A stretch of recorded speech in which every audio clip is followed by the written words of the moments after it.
اعوذ باللہ من الشیطان الرجیم بسم اللہ الرحمن الرحیم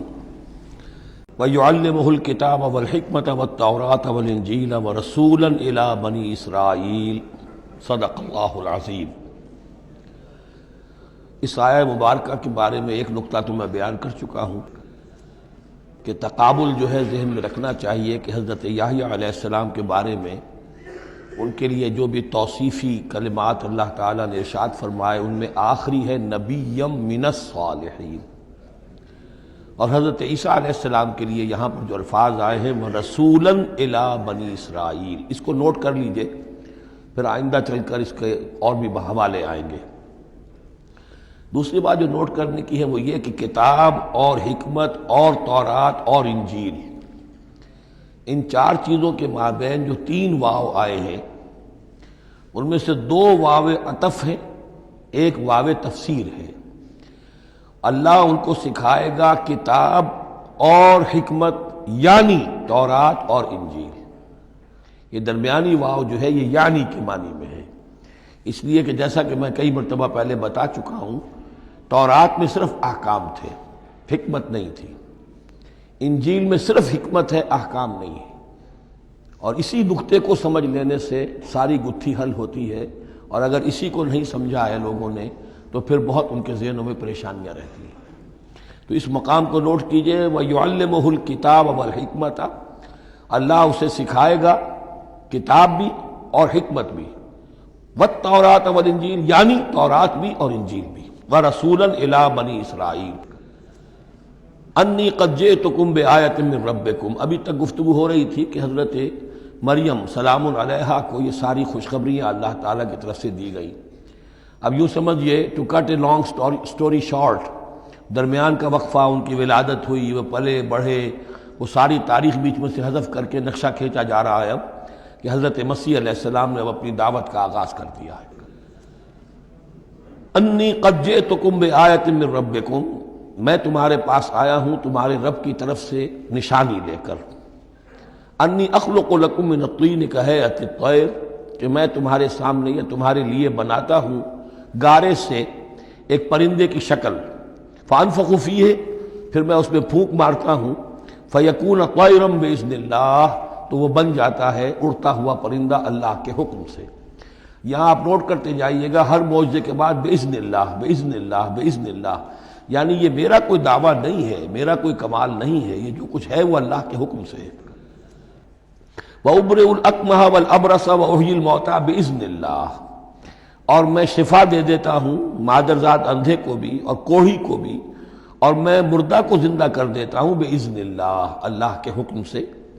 وَأُنَبِّئُكُم بِمَا تَأْكُلُونَ وَمَا تَدَّخِرُونَ فِي بُيُوتِكُمْ، اور میں تمہیں یہ بھی بتا سکتا ہوں کہ تم کیا کھاتے ہو اور کیا چیزیں تم نے اپنے گھروں میں ذخیرہ کر رکھی ہیں۔ ان فی ذلک لآیۃ لکم، اس میں تمام چیزوں میں تمہارے لیے نشانی ہے، ان کنتم مومنین، اگر تم ایمان والے ہو یا ایمان لانا چاہو، یعنی یہ کہ اپنی رسالت کے صداقت اور حقانیت کے دلیل کے طور پر یہ معجزات پیش فرمائے۔ وَمُصَدِّقًا لِمَا بَيْنَ يَدَيَّ مِنَ التَّوْرَاةِ، اور میں تصدیق کرتے ہوئے آیا ہوں اس کی کہ جو میرے سامنے موجود ہے تورات میں سے۔ وَلِأُحِلَّ لَكُمْ بَعْضَ الَّذِي حُرِّمَ عَلَيْكُمْ، اور تاکہ میں کچھ حلال قرار دوں تم پر وہ چیزیں جو تم پر حرام کر دی گئی ہیں۔ یہ اصل میں اشارہ ہے سبت کے حکم کے بارے میں، کہ جیسے ہمارے ہاں بھی بعض جو مذہبی مزاج کے لوگ ہوتے ہیں ان میں پھر بڑی سختی پیدا ہو جاتی ہے، غلو کرتے چلے جاتے ہیں دین کے احکام میں۔ تو سبت کے حکم میں یہودیوں نے اس حد تک غلو کر لیا تھا کہ کسی مریض کو دعا کرنا اس کے لیے کہ اللہ اس کو شفا دے دے، یہ بھی نہیں کرنا، کچھ نہیں کرنا، کوئی کام، گویا کہ یہ بھی دنیا کا کام ہے۔ لہذا اس کی ایک انتہا تک وہ پہنچ گئے تھے جن کو آ کے حضرت مسیح علیہ السلام نے پھر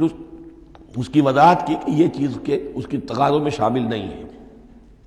وَجِئْتُكُم بِآیَةٍ مِّن رَبِّكُمْ، اور میں تمہارے پاس لے کر آیا ہوں نشانی تمہارے رب کی طرف سے، فَاتَّقُوا اللَّهَ وَأَطِیعُونِ، پس اللہ کا تقوی اختیار کرو اور میری اطاعت کرو۔ ان اللہ ربی و ربکم فاعبدوہ، یقیناً اللہ ہی میرا بھی رب ہے اور تمہارا بھی رب ہے، پس اسی کی بندگی کرو۔ ھذا صراط مستقیم، یہی سیدھا راستہ ہے۔ آپ کو یہی الفاظ ملیں گے سورہ مریم میں انشاءاللہ۔ فلما احس عیسیٰ منہم الکفر، اب پھر دیکھیے وہی درمیانی وقفوں کو چھوڑتے ہوئے یہ دعوت میں کتنا عرصہ لگا، کئی سال کے بعد اب مخالفت ہوئی، اور مخالفت ہوئی ان کے علماء کی طرف سے۔ یہود کے جو علماء تھے شدید ترین مخالفت انہوں نے کی، ان کی مسندوں کو خطرہ ہو گیا، ان کی چودراہٹیں جو ہے وہ خطرے میں پڑ گئی، تو انہوں نے مخالفت کی۔ اور اس وقت تک ظاہر بات ہے کہ یہودیوں پر ان کے علماء کا جو ہے اثر و رسوخ بہت زیادہ تھا۔ فلما احس عیسیٰ منہم الکفر، جب عیسیٰ نے محسوس کیا ان سے کفر کی شدت کہ اب یہ مخالفت پر تل گئے، قال من انصاری الی اللہ، تو انہوں نے ایک پکار لگائی، ایک ندا دی، ایک دعوت عام دی، کون ہے جو میرے مددگار ہے اللہ کی راہ میں؟ یعنی اب جو کشاکش ہونے والی ہے، جو تصادم ہونے والا ہے، اس میں ایک حزب اللہ بنے گی اور ایک حزب الشیطان ہوگا، کون ہے جو میرا مددگار ہو الی اللہ، اللہ کے کام میں۔ یہی اصل اساس ہے دین میں کام کرنے کے لیے کہ اسی بنیاد پر کوئی شخص اٹھے کہ میں دین کا یہ کام کرنا چاہتا ہوں، کون ہے جو میرا ساتھ دے۔ یہ ایک بالکل طبعی طریقہ ہوتا ہے جماعت سازی کا، ایک داعی اور داعی پر اعتماد کرنے والے، داعی سے اتفاق کرنے والے لوگ اس کے ساتھی بن جاتے ہیں۔ ساتھی اس کے ذاتی اعتبار سے نہیں ہوتے، اس کی حکومت قائم کرنے کے لیے نہیں، اللہ کی حکومت قائم کرنے کے لیے، اس کی سرداری کے لیے نہیں، اللہ تعالیٰ کے دین کے غلبے کے لیے۔ قال الحواریون نحن انصار اللہ، کہا حواریین نے کہ ہم ہیں اللہ کے مددگار۔ حواری جو ہے اصل میں اس کے معنی ہے دھوبی، جو کپڑے کو دھو کر صاف کر دیتا ہے۔ یہ لفظ پھر آگے بڑھا ہے اپنے کردار کو صاف کرنا، اپنے اخلاق کو صاف کرنا،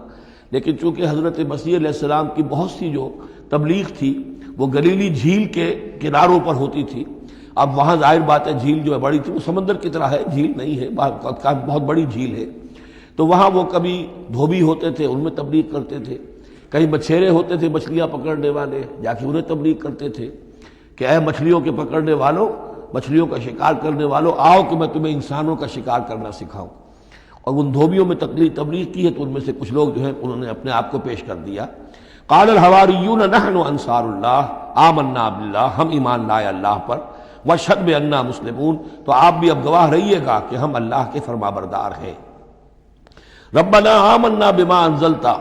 اے رب ہمارے ہم ایمان لے آئے اس پر جو تو نے نازل فرمایا، واتبعنا الرسول، اور ہم اتباع کر رہے ہیں تیرے رسول کی، فاکتبنا مع الشاہدین، تو اے پروردگار ہمارا نام گواہوں میں لکھ لے۔ یہ گواہ یہی ہے کہ جو لفظ اختیار کیا گیا ہے اب عیسائیوں کے خاص فرقے کی طرف سے، یہواز وٹنسز، یہوا کا لفظ جو ہے وہ عبرانی میں خدا کے لیے ہے، خدا کے گواہ، یعنی وہی بات کہ جو قرآن مجید میں آئی ہے وَكَذَلِكَ جَعَلْنَاكُمْ أُمَّةً وَسَطًا لِتَكُونُوا شُهَدَاءَ عَلَى النَّاسِ وَيَكُونَ الرَّسُولُ عَلَيْكُمْ شَهِيدًا، تو اللہ ہمیں اپنے گواہوں میں ہمارا نام لکھ لے، یہواز وٹنسز۔ فَاكْتُبْنَا مَعَ الشَّاهِدِينَ، مراد یہ نہیں ہے کہ یہ یہواز وٹنسز وہ لوگ ہیں، میں نے صرف وہ لفظ کی مناسبت کہ انہوں نے یہ لفظ کیوں اختیار کیا ہے، تو یہ لفظ قدیم ہے، اسلامی حکمت اور اسلام کی مصطلحات جو ہیں ان میں اس کی ایک حیثیت ہے۔ صدق اللہ العظیم۔